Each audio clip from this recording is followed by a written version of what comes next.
গাজায় আকাশপথে ত্রাণ, মুসলিম জোটের সাহসী সিদ্ধান্ত, ইসরায়েলকে বাধা দেবে। গাজার আকাশে এবার উড়বে না শুধু যুদ্ধ বিমান, উড়বে ত্রাণবাহী মুসলিম দেশের প্লেনও। আর সেই সিদ্ধান্ত ইসরায়েল নিজে দিয়েছে সম্মতি।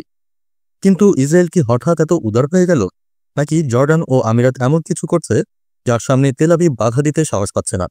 হ্যাঁ, ফিলিস্তিনের গাজায় মানবিক বিপর্যয় এমন জায়গায় পৌঁছেছে যেখানে নেমে গেছে খাবার আর ঔষধের লড়াই।